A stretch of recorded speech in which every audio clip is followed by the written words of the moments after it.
এসব নরেন্দ্র মোদীর অনেক চাল আছে। গুরু কাজ জানে অনেক, গুরু অনেক রকম প্রক্রিয়া জানে, কাজকর্ম জানে, কি করে কোথায় কি করতে হয়। সাধে কি নরেন্দ্র মোদী হয়েছে? কত রকম যন্তর মন্তর কাজ শিখে কত রকম মানে টুকটাক টাক টাক খেলে মাথাটা একবারে মানে মারাত্মক করে ফেলেছে। গুরুর অনেক কাজ। এই থ্রেট গুলো দিয়ে ভয় দেখিয়ে, তাই জন্য বললাম তো ক্রিমিনাল অ্যাকশন নেওয়া উচিত ওই শুভেন্দু অধিকারীর বিরুদ্ধে। বাংলায় নেতা না তৈরি করতে পারলে কোনোদিনই কিছু হবে না, আর ওদের বাংলা নেতা তৈরি হবে না। একটা ষাঁড় গরু গাধা সব পড়ে রয়েছে। একটা বাংলা থেকে হুমুটা হচ্ছে নেতা, তার ঠিক হবে? ওইসব লোকদের কিছু লাভ হয় না। পশ্চিম বাংলায় এসে বাইরের লোক, বাইরের স্টেটের লোক দাদাগিরি করবে, বাংলার মানুষ মানবে না। বাংলার মানুষ ভোটের দিন বুঝিয়ে দেবে ইভিএম মেশিনে।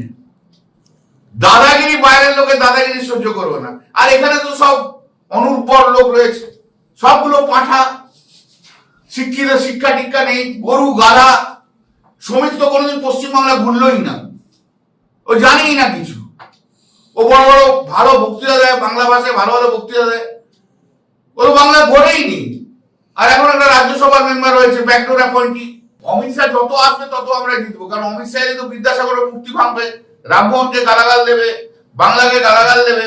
অমিত শাহের কোনো দাম নেই। অমিত শাহের দামটা কোথায়? শোনো, একটা জিনিস জেনে রাখ, রাজনীতিতে লিডার কিরকম হয়।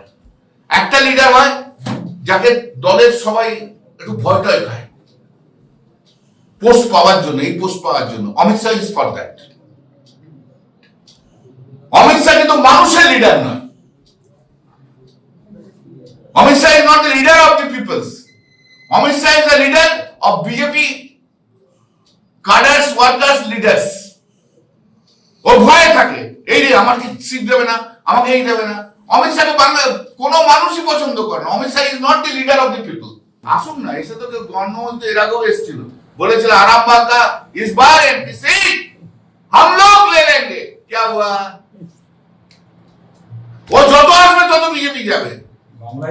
পশ্চিম বাংলার মানুষ কখনো নেতৃত্বে মানে বাইরের প্রদেশের নেতৃত্ব তো মেনে নেয় না বাংলার মানুষ।